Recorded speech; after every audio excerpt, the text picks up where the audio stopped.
que el pasado siempre está sujeto a la disputa política. Por eso hay que pelear por el pasado en ese sentido, que es pelear por la memoria, la verdad y la justicia. Siempre es una disputa abierta.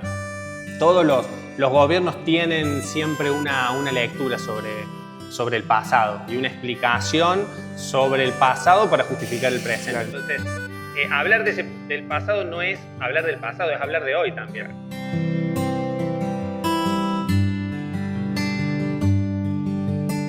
¿Cómo viven las nuevas generaciones o los jóvenes de esta fecha o lo que significó el 24 de marzo para la Argentina? Bueno, la verdad que el 24 de marzo es una fecha muy importante, digamos, para todos, claramente, para nuestro país. No lo ha sido siempre así, digamos, hay una lucha colectiva y una lucha política detrás que ha logrado, digamos, y que también lo ha logrado en su momento con el encuentro con el Estado, digamos, volverse una fecha que es fundamental, que no solamente es una conmemoración del golpe de Estado del 76, la represión, la ilegalidad, la clandestinidad, la utilización de los resortes del Estado para ejercer la desaparición, la tortura y la muerte, sino que también es una fecha y es una construcción que ha sido constitutiva incluso de nuestra propia democracia, ¿no? Si pensamos la recuperación democrática, la demanda de memoria y verdad y justicia ha sido fundamental en el establecimiento de esa democracia. Y podríamos decir que incluso hoy, aunque pasó bastante tiempo ya, tanto del golpe como de la recuperación democrática, que igual es joven, digamos, porque es una democracia joven esa restitución, de alguna manera podríamos decir que ahí más o menos se fijan las coordenadas en las cuales se inscriben más o menos las identidades políticas o cierta identidad nacional y definición de ciudadanía hasta el día de hoy, incluso. Claro. Y me parece muy importante, más que nada ahora, el 24 de marzo, cuando han emergido con mucha más fuerza discursos que no son nuevos, que están desde el inicio, digamos, de todo esto, que son los discursos negacionistas o esa idea que también se toma, que es la idea de memoria completa, ¿no? Sí. Que en realidad es una memoria completa, es una memoria que no tiene frontera, que no tiene límite, por lo tanto no es una memoria en absoluto. Y eso me parece que es también parte del legado que nos dejaron las madres y abuelas de Plaza de Mayo, digamos, que ha sido un grupo de mujeres muy valientes que convirtieron su dolor, digamos, en una lucha política que logró en tiempos del gobierno peronista, en tiempos del kirchnerismo, lograr cierta institucionalización en el Estado. Sí, sobre todo cuando se pide perdón en nombre del Estado. Exactamente, claro. Porque creo que eso marca y también es de alguna manera la vanguardia, si se quiere pensar que lo que se condenó en Argentina fue el terrorismo de Estado. Exactamente. Y establecer esa fundamental diferencia que ahora aparece mucho, que es la diferencia que tiene que ver con la violencia guerrillero-revolucionaria y la violencia del Estado. Claro. Que lo que pasa también es que por ahí nosotros estamos muy inmersos en esas discusiones y demás, pero la ciudadanía, vos que me preguntás de las nuevas generaciones, es algo que hay que explicar siempre. Claro. Que nunca está de más volver a traer el tema, trabajarlo, explicarlo en las aulas. Yo recuerdo, no sé si se acuerdan el video famoso de ver a Estela recorriendo los colegios, contestando todas las preguntas, como una más allá por los 90. Bueno, es cierto que ya no es ese tiempo, ya el 24 de marzo tiene un apoyo social importante, pero hay que seguir trabajando día a día por eso también. Claro. ¿Y cómo se retoma esto? Sobre todo, ¿cómo se retoma en las aulas, en las investigaciones?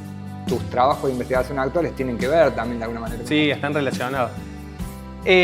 ¿Cómo se retoma para las nuevas generaciones? Me parece que, no sé exactamente cuál es el modo, pero sí me parece que tiene que haber algo ahí del orden de la invención política, ¿no? Cierta creatividad para transmitir ese legado que nos dejan, que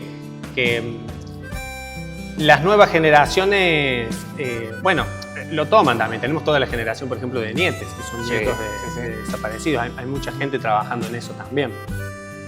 Y me parece que es insistiendo con esto. Y siempre hay momentos sociales de mayor, de mayor avance y de mayor repliegue. Ahora con el negacionismo, con el ejercicio de la crueldad como una práctica gubernamental asidua que vivimos, me parece que estas son fechas más importantes todavía. Por eso es muy importante movilizarse también, estar presente. Y lo importante también es no anclarse, me parece, en una fecha en particular, en este caso sí, 24 de marzo, pero sino decir, esto es el resultado de todo un proceso histórico que empezó 30, 40 años antes. Exactamente.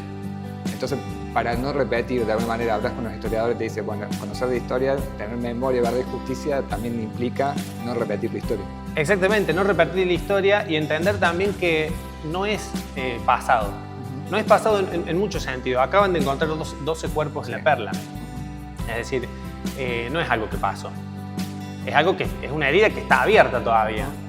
Eso por un lado. Y además también entender que el pasado siempre está sujeto a la disputa política. Por eso hay que pelear por el pasado en ese sentido, que es pelear por la memoria, la verdad y la justicia. Siempre es una disputa abierta. Todos los gobiernos tienen siempre una lectura sobre el pasado y una explicación sobre el pasado para justificar el presente. Claro. Entonces, hablar del pasado no es hablar del pasado, es hablar de hoy también. ¿Cuál es tu campo de investigación actual? Yo estoy haciendo el doctorado en ciencia política en la UNC y estoy trabajando con nuevas derechas y transición democrática. Muy sabroso. ¿Cómo podrías sintetizarlo eso? Mira, la idea en realidad es hacer una reconstrucción del consenso democrático del 83, ver ahí los significantes más importantes que estructuraron ese consenso. Decía antes que más o menos partimos de la idea de que en ese tiempo, en esa consolidación de la democracia, se definió el tablero donde se inscribe hoy de alguna manera el juego político. La irrupción podemos llamarlos nuevas derechas, hay que ver si es nueva, qué tiene de nuevo, o si es más vieja que nueva, bueno, eso es una discusión. Por ahí a priori encuentra algunas tensiones con eso que se instaló en el 83, con esos juegos políticos del 83.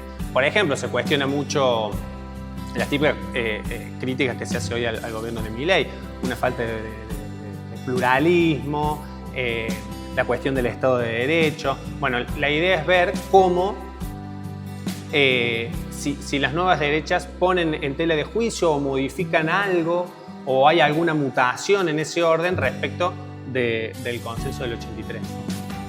Bueno, Maxi, muchas gracias. No, gracias a vos.